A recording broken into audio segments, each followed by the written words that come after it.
Good morning to those of you who are here in our sanctuary and to those of you viewing us online. My name is Laura Griglack, and I welcome you to the Unitarian Universalist Congregation of Flint, a progressive LGBTQ+ affirming religious community. If you would like more information about our faith tradition or this congregation, please feel free to talk with one of our ministers today or via their contact information found at uuflint.org. Visitors are especially invited to attend coffee hour downstairs after the service, and any of us would be happy to tell you more about our congregation. You may also sign up for our weekly email newsletter by visiting our website, scanning the QR code on the order of service, or by completing the card in the back seats here in the sanctuary. Please see the back of the order of service and e-update for detailed announcements. There are a few I'd like to highlight, however.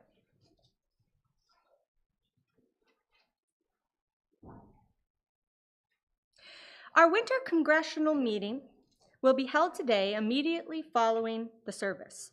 Please remain in the sanctuary following the postlude, and we will get underway. For those of you online, the Zoom code is in your e-update. Visitors are welcome to stay with us or go to coffee hour downstairs, although it might be lonely downstairs for a little bit. A special thanks to everyone who helped create a very special memorial service for the Van Winkles. From setup to cleanup and everything in between, it was lovely. If you were not there but would like to view it, there are special instructions in the e-update. Lastly, we have a special guest this morning, Mariam Dowla, who will talk to you later in the service about how things are on the ground in a country that has lost U.S. aid. Now for our chalice lighting. We light the chalice today with a reminder about living the good life every day from well-known author and journalist Anna Quindlen. Show up, listen, try to laugh.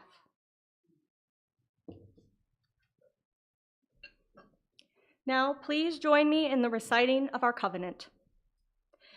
Recognizing the richness of diversity, the beauty and wonder of shared worship, and the transforming power of love and service, we gather as a sacred, intentional community to freely seek knowledge and truth, to celebrate the fullness of life, and by our actions to increase goodness and justice.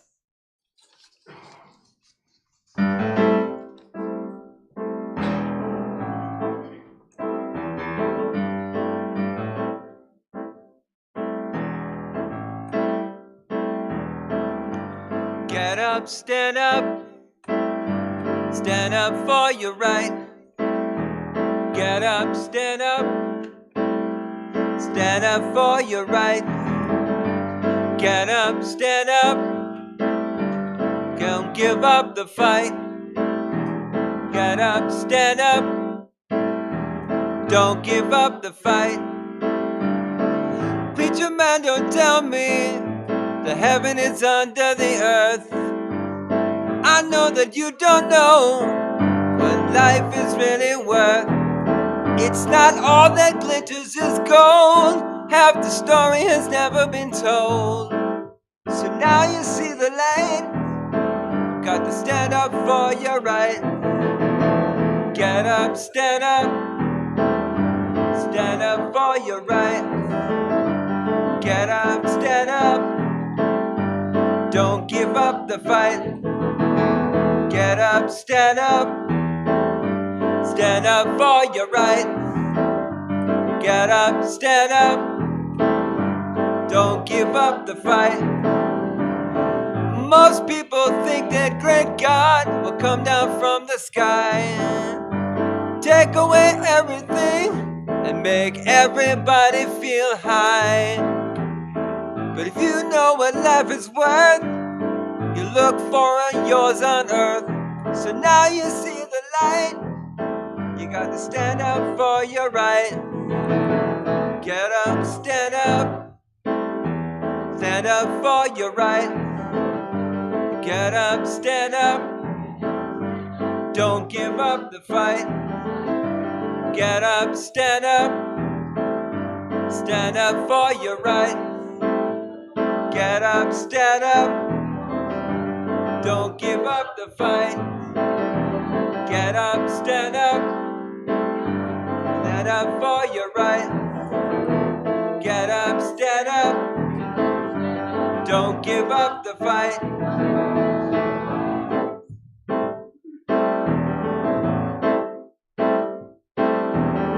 Sick and tired of your ism, schism game. Die and go to heaven in Jesus' name, Lord. We all know and understand Almighty God is a living man. You can fool some people sometimes, but you can't fool all the people all the time. So now you see the light. What you gonna do? You got to stand up for your right. Get up, stand up for your right. Get up, stand up, don't give up the fight. Get up, stand up for your rights. Get up, stand up, don't give up the fight. Get up, stand up for your rights.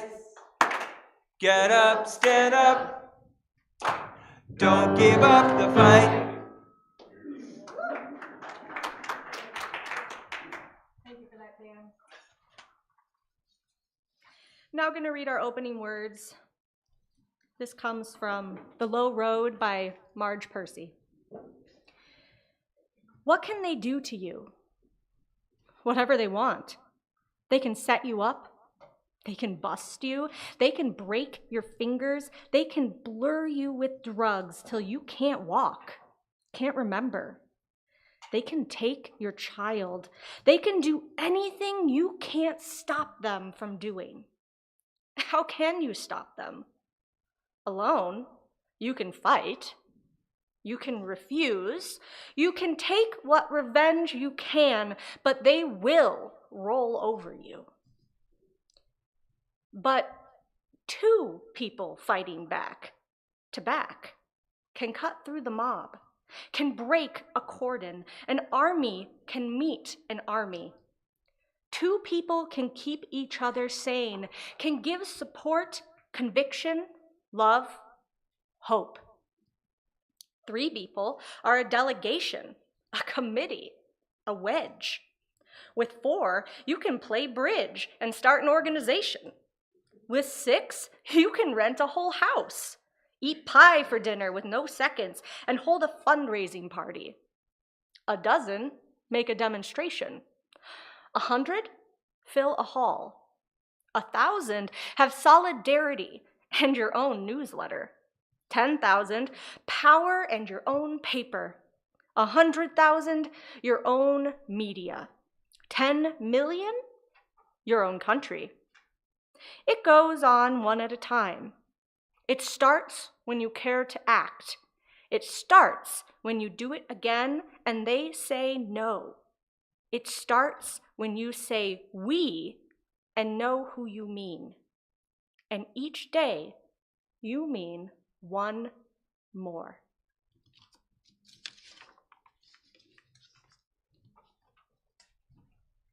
Please stand as you're willing and able and join in We'll Build the Land. It's number 121.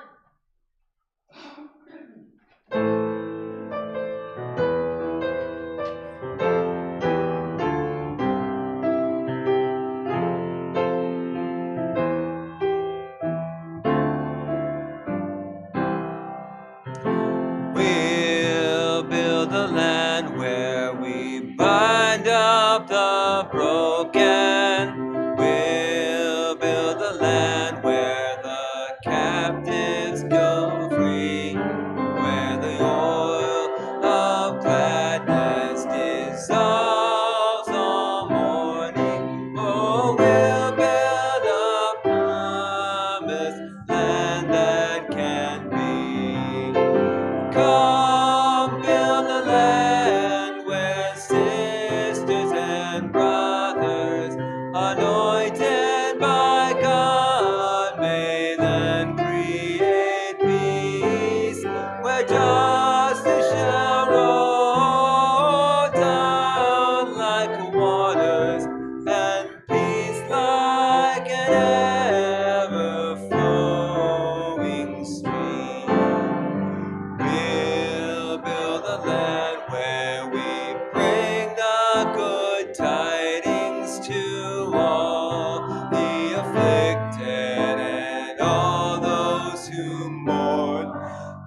We'll give them garlands instead of ashes. Oh, we'll build a land where peace is born.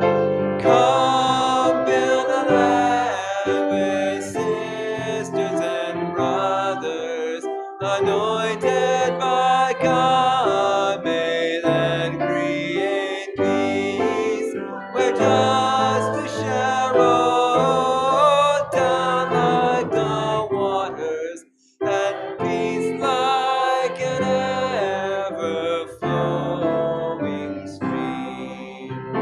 Come build a land where the mountains and cities, raising up devastations from old, restoring ruins of generations. Oh, we'll build a land of people so bold. Come build a land where sisters and brothers, anointed by God, may then create peace, where justice shall roll down from the hangers, and peace like an ever-flowing stream. Come build a land where mantles of praises resound from spirits once faint and once weak, where like oaks of righteousness stand her people. Oh, we'll build a land, my people we sing. Come build a land where sisters and brothers, anointed by God, may then create peace, where justice shall roll down like the waters, and peace like an ever-flowing stream.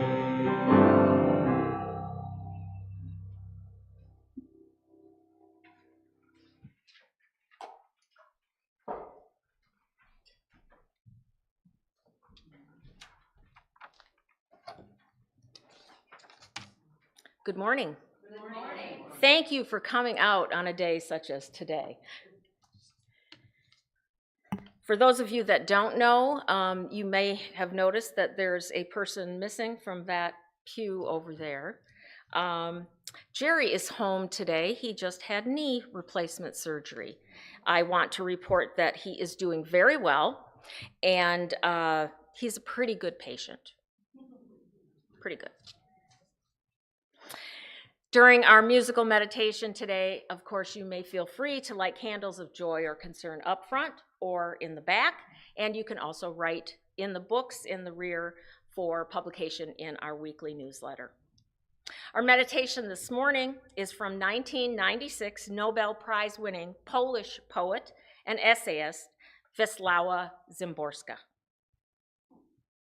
We are children of our age. It's a political age. All day long, all through the night, all affairs, yours, ours, theirs, are political affairs. Whether you like it or not, your genes have a political past. Your skin, a political cast. Your eyes, a political slant. Whatever you say reverberates. Whatever you don't say speaks for itself. So either way, you're talking politics. Even when you take to the woods, you're taking political steps on political grounds. To acquire a political meaning, you don't even have to be human. Raw material will do, or protein feed, or crude oil, or a conference table whose shape was quarreled over for months. Should we arbitrate life and death at a round table or a square one? Meanwhile, People perished, animals died, houses burned, and the fields ran wild, just as in times immemorial and less political. Let us enter into the silence.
Amen, and blessed be.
between our divisions. I reach out to you, will you reach out to me? With all of our voices and all of our visions, friends, we could make such sweet harmony. Building bridges between our divisions. I reach out to you, will you reach out to me? With all of our voices and all of our visions, friends, we could make such sweet harmony.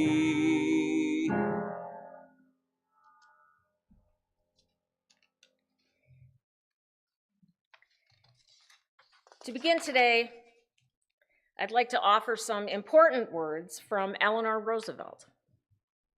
She said, "We should think very much more carefully than we do about what we mean by freedom of speech, by freedom of the press, by freedom of assembly.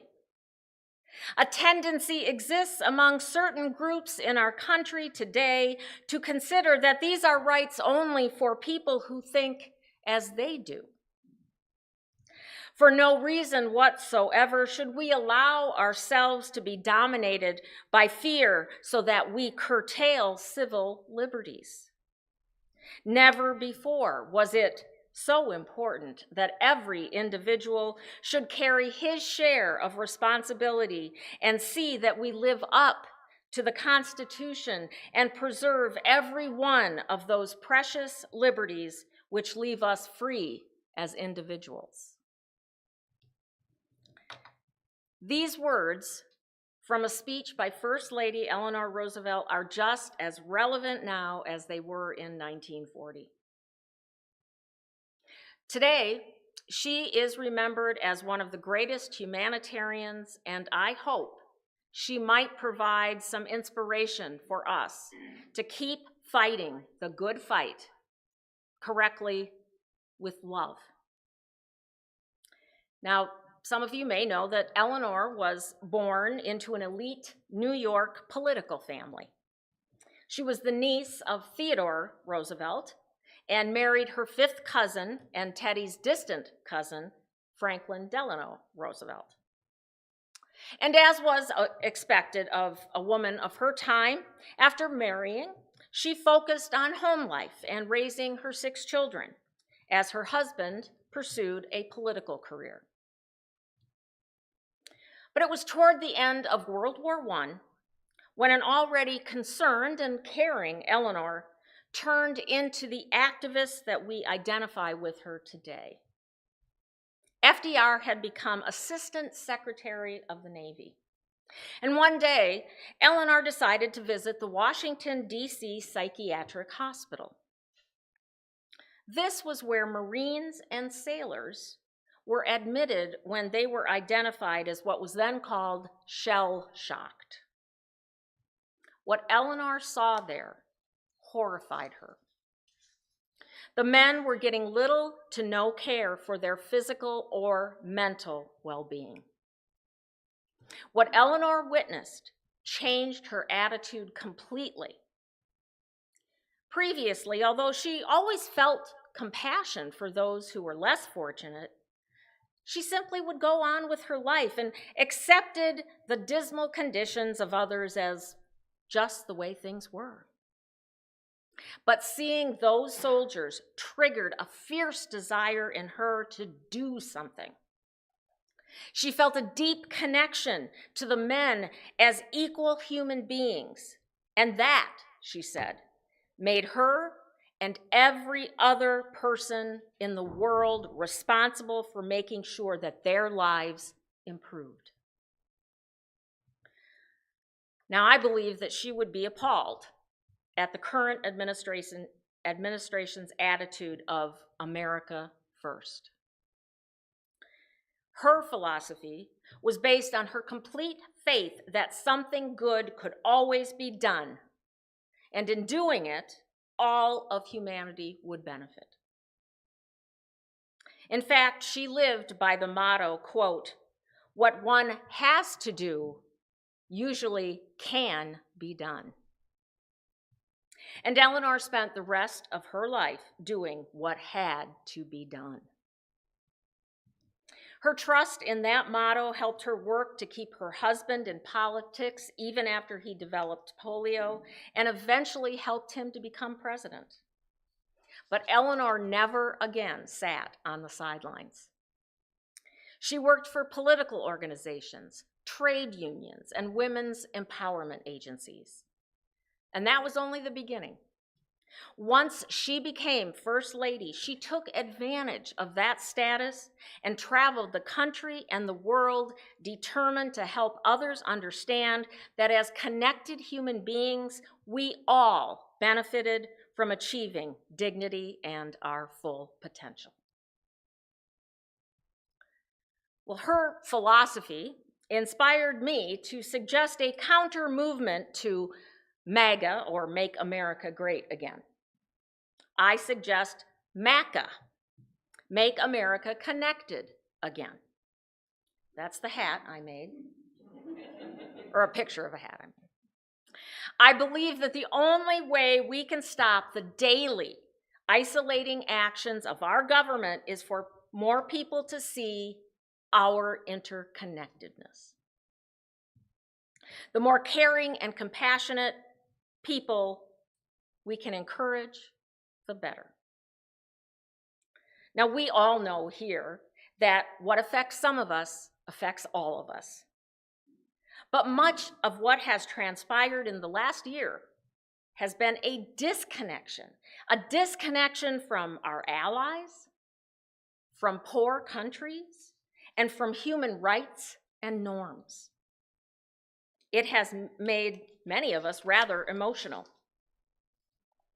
First, there's embarrassment. We're not really interested in Greenland, are we? And then there's shame. National Guard troops going to our cities against and to control our citizens. There's anger. People are dying. There's despair. There's people who cannot even afford groceries any longer. And of course, there's dismay. Why aren't our leaders doing anything, the ones that we elected? And not to mention fear. Fear that we feel due to the complete abandonment of foreign policy, which has included withdrawal from several international bodies, suspending asylum cases, and violating treaties and rules of war. The list goes on, but it would take all day. But you need to know that having such emotions is not bad. Psychologists say that shame and embarrassment helps us to reject what is unhealthy and connect with people that we trust. That's probably why you're here today. Anger can give us the badly needed energy that we need to fight these issues that are important. Fear helps us protect us from endangering our own selves and our loved ones. So, although negative emotions might wake us up to injustices, Reverend Martin Luther King would also remind us that darkness cannot drive out darkness. Only light can do that. And hate cannot drive out hate. Only love can do that. So what do? Get angry and hate, or find some way to hold on to love no matter what? Well, I think Eleanor Roosevelt's life has the answer. Her concern for humanity was exceptional and even somewhat uncommon for her time, as was FDR's. Now, she wouldn't have described it like this, but her disinterested altruism, which is the compassion or love that you feel with no ego, was half the battle in her activism.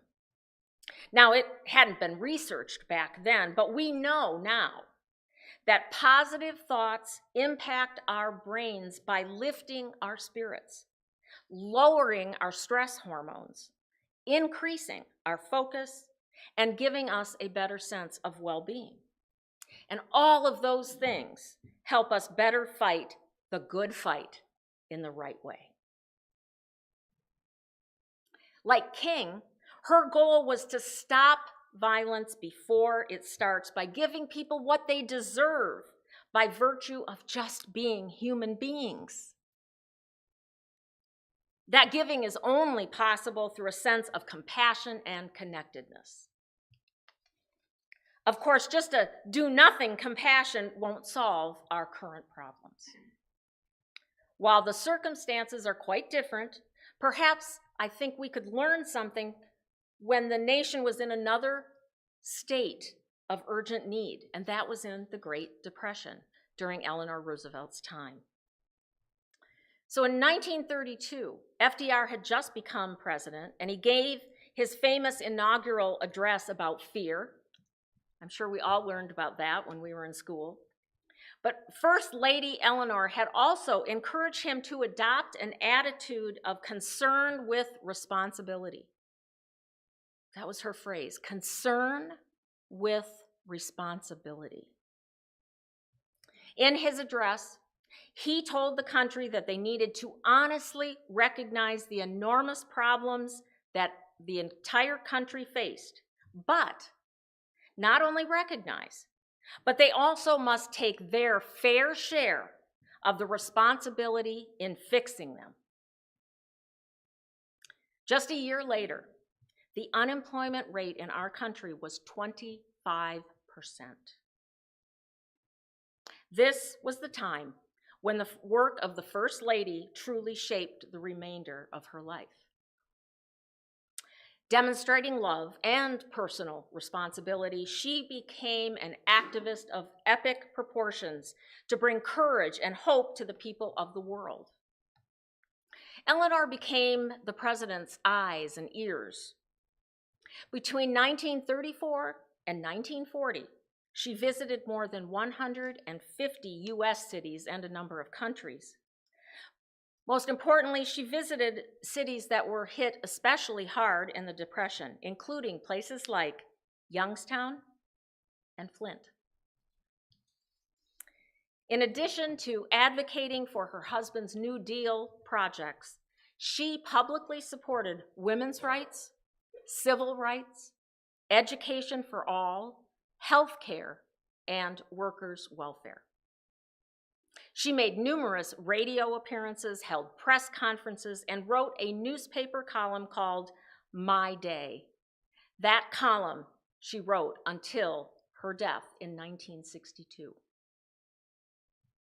She traveled so much and brought so much visibility to so many marginalized communities that there was a joke that went around about her. Well, there was probably many jokes, but one in particular I thought was interesting.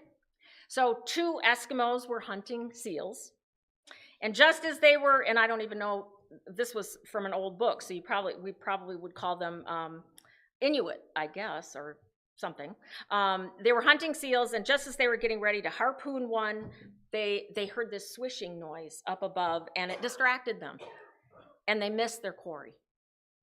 The seal scampered away, and there was half a day of hunting gone. One of the irritated men said, "What was that in the clouds?" And the other said, "It must have been Eleanor." She was everywhere. But her husband was not the only president to capitalize on Eleanor's gifts as an activist. Her global humanitarian work earned her the title of First Lady of the World by President Truman. He appointed her as chair of the committee to draft the UN Universal's Declaration of Human Rights. And then JFK also appointed Eleanor as chair of the new President's Commission on the Status of Women.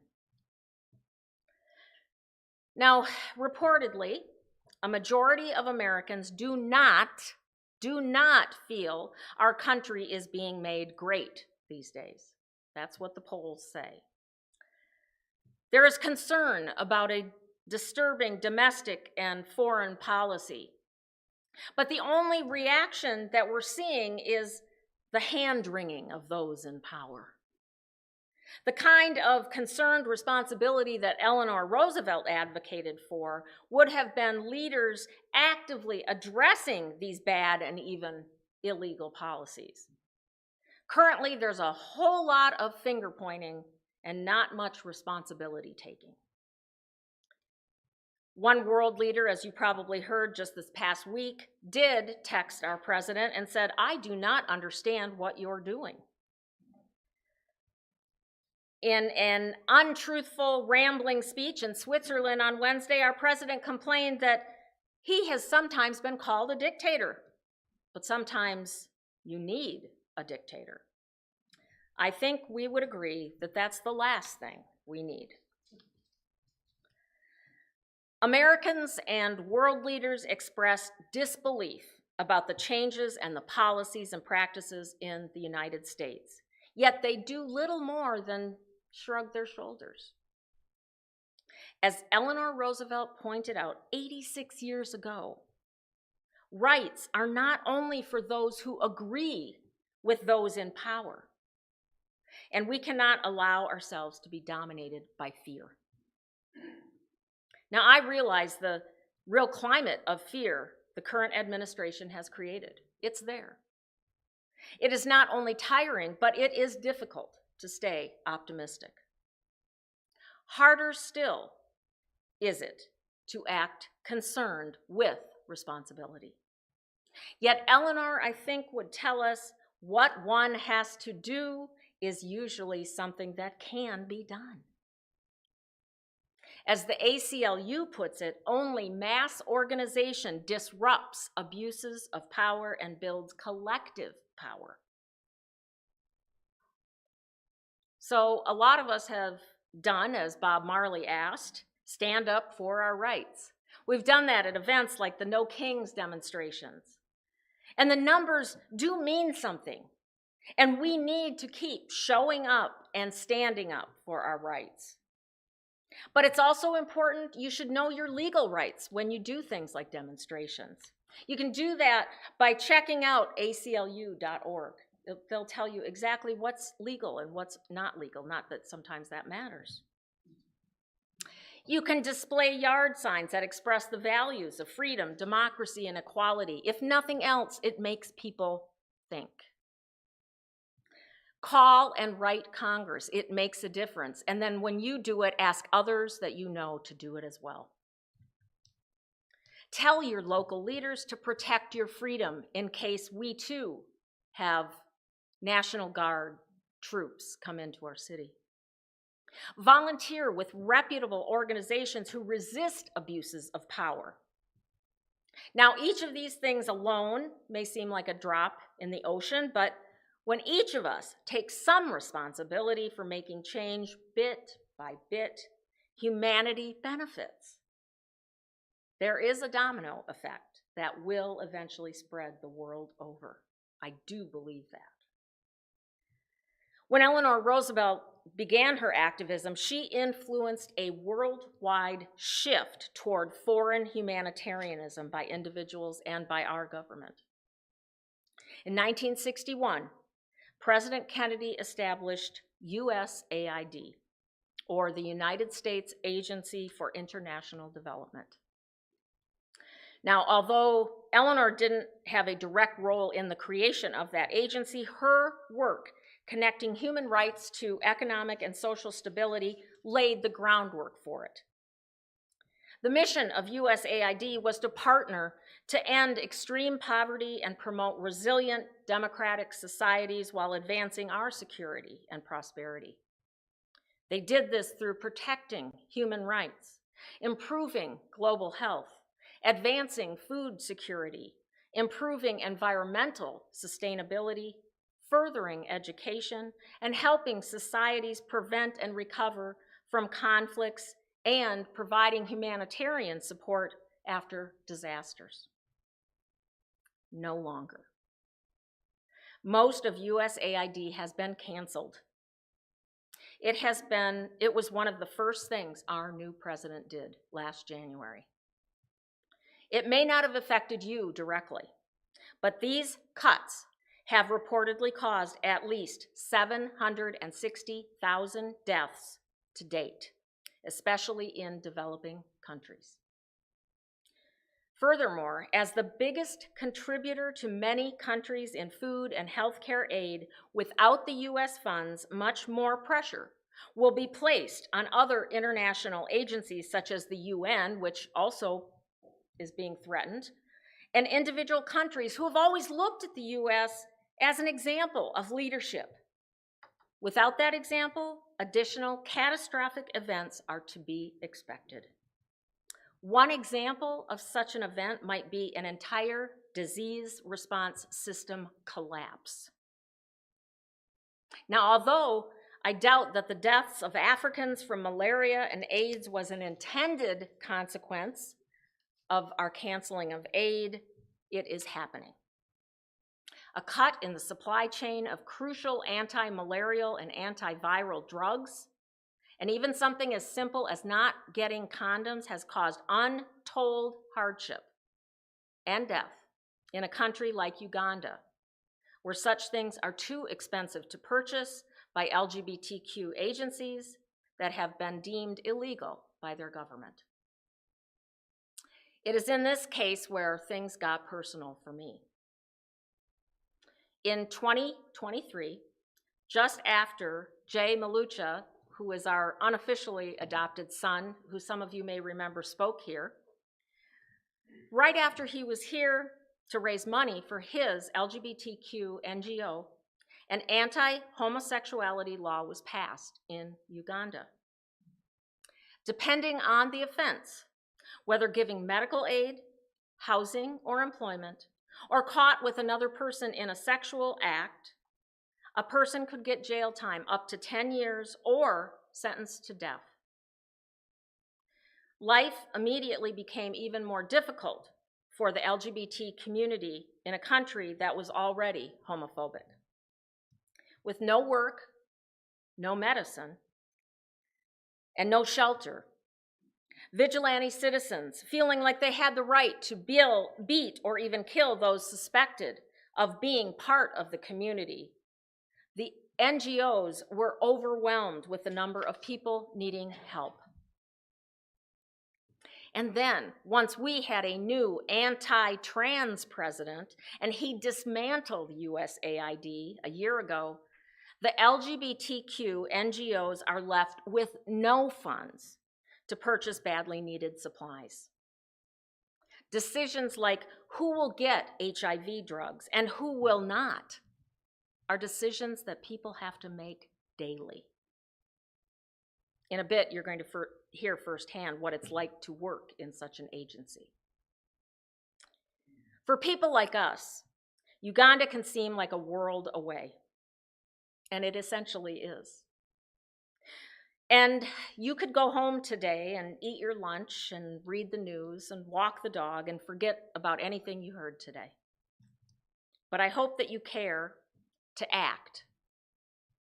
Even when they say no, as Marge Piercy said in our opening words this morning, I hope you will join me in saying more we. Because we are connected, all of us, to the neighbor next door, to the city down the road, or to the countries across the ocean.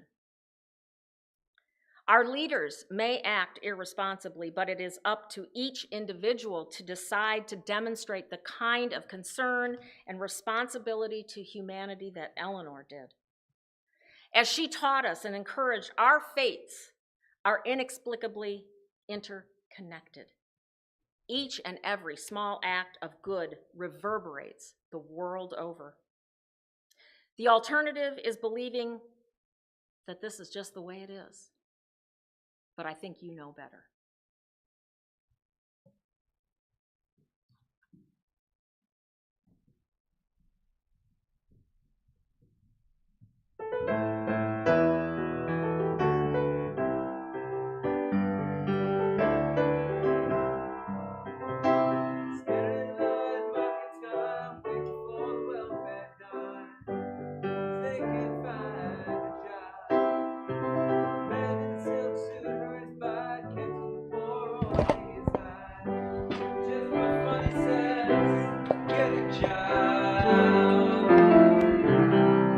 just the way it is.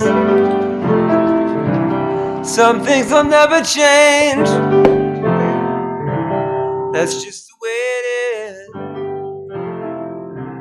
Ah, but don't you believe them?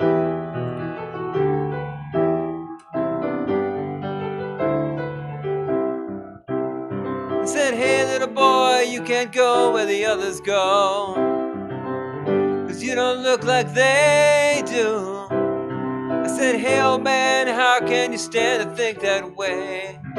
Did you really think about it before you made the rules? He said, that's just the way it is. Some things will never change. That's just the way it is. Ah, but don't you believe them?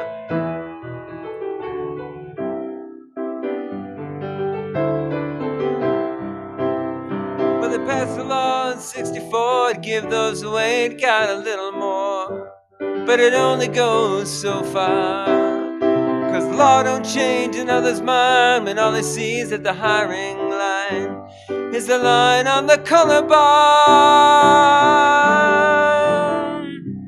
That's just the way it is. Some things will never change. That's just the way it is.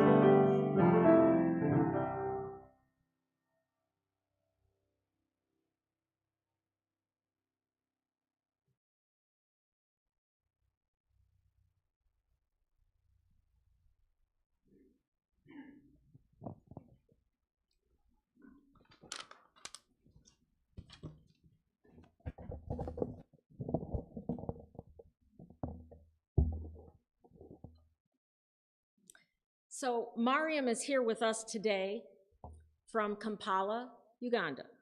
And she is the partner of Jay Malucha, whose picture is up there. Some of you might remember him. He is the executive director and founder of Femme Alliance, the LGBTQ plus nonprofit in Uganda that is no longer legally allowed to exist. They can't have a website, and the shelter and services location must remain a secret lest the government shut them down and arrest the community members. Jay himself is wanted by the government. Trump's election and subsequent policies have been absolutely devastating for the community, especially in places like Uganda. Mariam has been volunteering at Femme Alliance for 3 years, and after she's told us a few things about her experiences, you'll all have a chance to ask some questions too.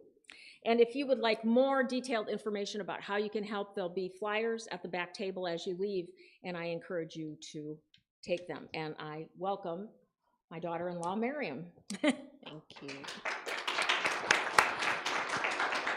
So I've got a few questions for Mariam, and then we'll open it up. So could you just first, please, Mariam, tell us about how you volunteer at Femme Alliance, what you do?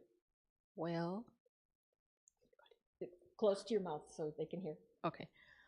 Thank you so much. Hello, everyone.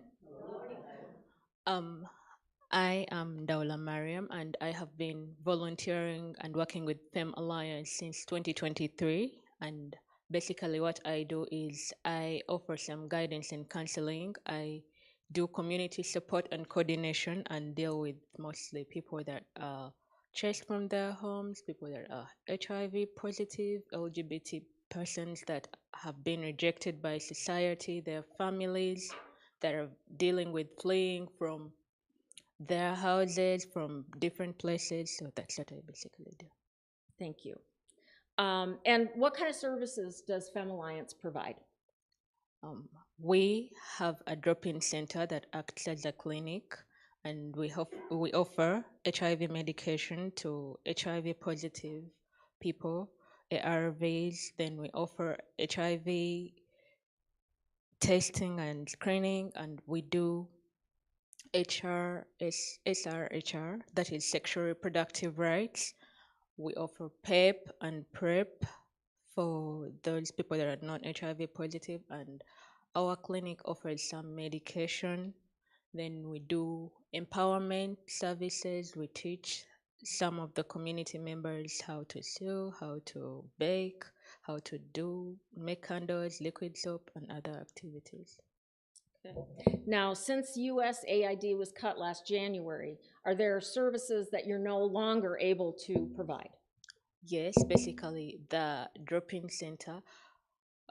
We are no longer able to provide HIV medication. We always have to choose between who will get and who won't get. Then we used to do empowerment before. We have a shelter that has 45 people, and initially before the cut of funding, we usually used to have them for like 3 months, and then we do empowerment, and they could leave with something to do that doesn't require employment. So we used to give them entrepreneurial skills so that they can do something away from the shelter so that others can come in. But currently, actually, our shelter used to hold at a capacity of around 25, but now there are 45, and more keep coming to wanting to come and join the shelter, but we don't have the capability of holding any more, because before we used to do empowerment, and that is not possible anymore. So those that come will always come and stay.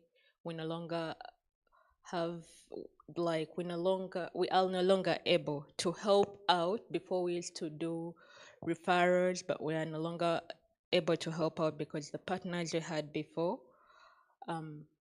since the funding is limited, they are no longer able to help out anymore. So for many years, I would beg Jay to leave Uganda and seek asylum here. He resisted, and now of course, no one is getting asylum here. Things have become a lot more dangerous now for both of you. What do you guys feel now about staying in the country? Well, that is a hard question, but well, since we are the people that are providing help to these people, they rely on us. So if we leave, we will be leaving them with no one to care for them, no one to possibly help them. And last time I was talking to Jay, we had a meeting, and he was like, well, every activist is leaving. Everyone is flying out because it's not safe. Who will remain and fight for these people who are in need of help? So you're staying. What is it like being wanted by the government? How does that change your life there? Well, life is lived very cautiously and quietly because we need to keep safe, and we always have to consider the times you're going to move to a place, what you have to do at a given time, why you're going to pass the people around you, and health services become a risk to get. Like going out to do anything is basically a risk. And I understand that like using public transportation is really unsafe. Yes, it's very unsafe. Yeah. Some of you may know they just had recent nationwide elections. Could you say very briefly what happened with those elections? Well, we have a president that has been ruling Uganda since 40 years back, and well, the elections were rigged again, and he won, and he is the person who signed the Anti-Homosexuality Act, and that's like he made it difficult for us. So Uganda is basically not a safe country for everyone living in it, but it became more difficult for the LGBT persons because he's anti-homosexual. So I'd like to ask if there's anybody else. Thank you very much, Mariam. Are there other questions? So do you have any allies that are not part of the LGBTQ community there that try to help you at all? Well, not specifically, but we have good neighbors around near our shelter. So they will always alert us in case there's anything, like in case there's any danger or the police come asking around, they're in position to say, no, we don't know anything about that, or that doesn't happen here, maybe you could look elsewhere. Yeah. Do I understand, though, that some people recently have been arrested kind of close by to the shelter, considering moving the location? Yes, we are.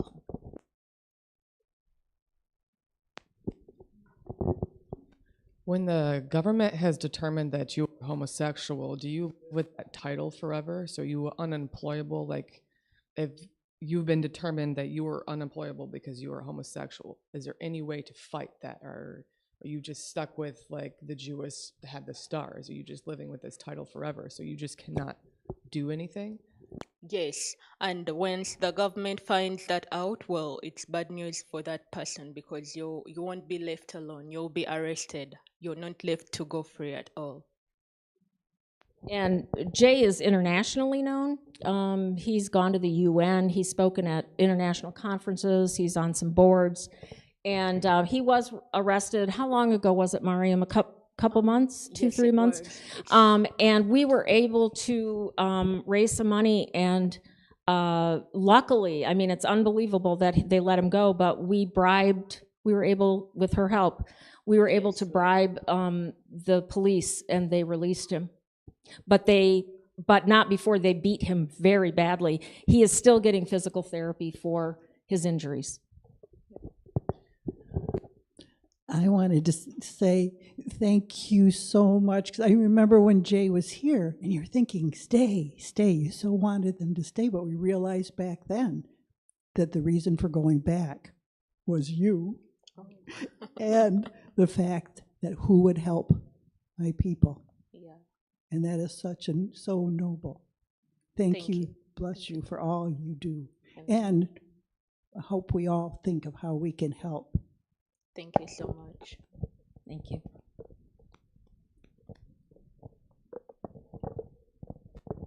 Is there a black market or a mechanism where people are helping fund your program? How are you getting the drugs that you do get? How are you finding funds and food? Yes, so mostly the funding we get is from the churches. We had some organizations that used to help us out, that used to fund us and help us out in ways, and they used to provide some medication, some services, wellness services. But once the funding was cut, everyone started stepping down and cutting us off and telling us we weren't able to help anymore. Like, take instance, we used to have some connections at the US Embassy, but all those people, when US aid stopped, they all cut their connections and it wasn't possible anymore. But in the hospitals, we have some few people that we can connect with in Uganda, and we tell them we need some medication. So they'll tell you, we can get this amount right now, or they'll tell you, you know what, this week it's not possible. Wait until next week, there is a batch coming out, and when you have the money, we will always purchase when you have the money. If you don't have it, then you don't have it. And there's, so this congregation helped when Jay was here. Jerry and I support them whenever we can. We send financial aid, emotional support, I guess. But there's also a church down in Ohio, and they have chosen to choose Femme Alliance for this whole year for their social justice money, and they send them $500 a month? Yes, $500 a month. Every month from their social justice budget, they have, they send to Femme Alliance this whole year. So that's, it doesn't even pay your rent for a month, but it sure helps, I Yes, know. it does help. I just have a quick question about the beautiful thing on the screen, the logo, yeah. The green chain appears to be broken at the bottom. What's the significance of that? Well, that signifies freedom, freedom for each and every person. Yes.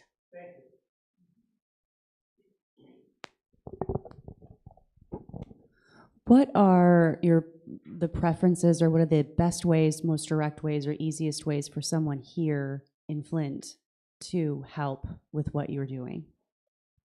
Well, it's through you, yeah. because they are not registered here as a 501c3, and because they don't have a website there, they're not allowed to. Currently, what we're doing is all of our monies that we collect are going through Western Union directly to the executive director. And the monies, like when I collect, like I did have a GoFundMe page, but I wasn't getting a lot there. So when I collect individual funds, once I get enough, then I send it via Western Union. And so each month I send a Western Union amount to Jay, and the church does the same thing. In their particular church, because they've decided to make it a social justice thing, their people give to the church, and the church writes so that all those people still get a tax exemption. And that is legal. Once I'm no longer a minister here, I may actually be approaching this church and see if we can try to maybe adopt them or do a little bit more for them. But I didn't want to have any undue influence as your minister. But yeah, so that's, but right now it's, and there's a paper back there that tells you exactly how to give. So you can give cash, checks. But because Mariam is here until February 4th, she's actually going to take cash home with her. So we don't have to do the Western Union, we don't have to pay the fees and all of that. Anybody else?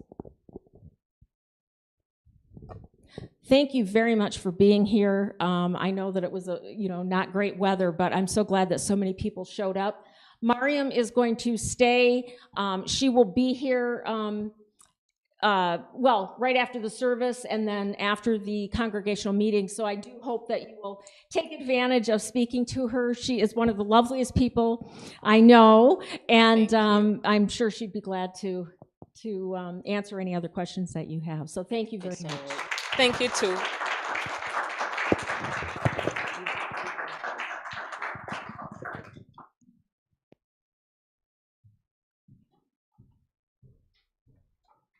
Thank you, Mariam. It's now time for generosity.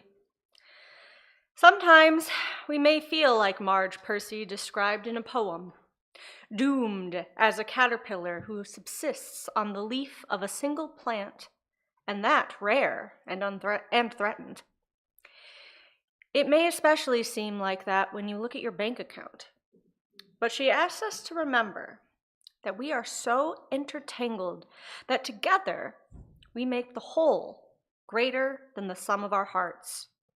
So what you give is not nearly as important as that we all give what we can from the heart. You can do so by placing your offering in the basket at the back of the church as you leave, or by an online gift at uuflint.org. All gifts are gratefully accepted.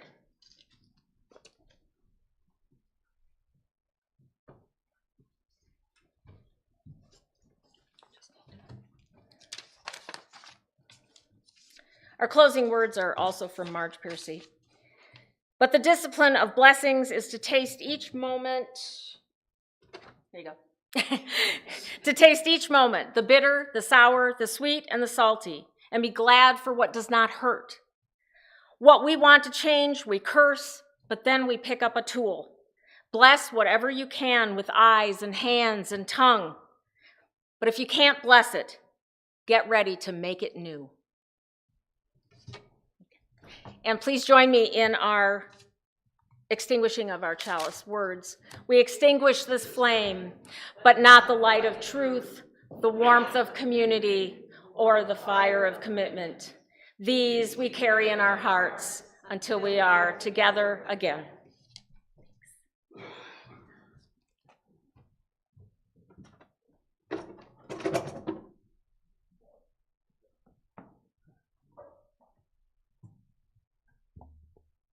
All right, we're going to turn to page 1030 in the teal hymnals. We're going to sing Saya Humba. Please stand if you're willing. Oh, it's going to be fun. I'm sorry. Thank you, Tim.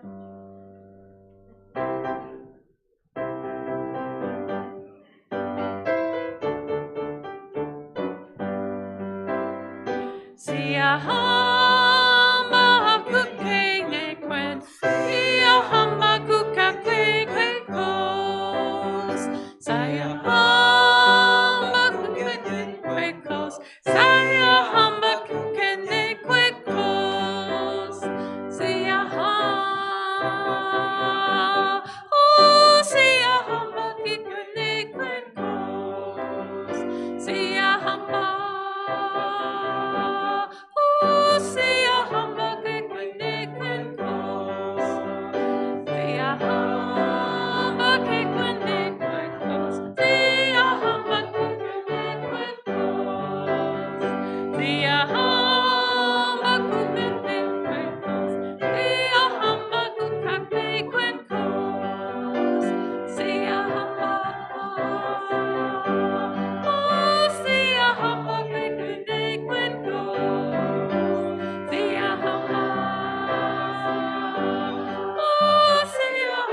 we are marching, marching, we are marching in the light of God.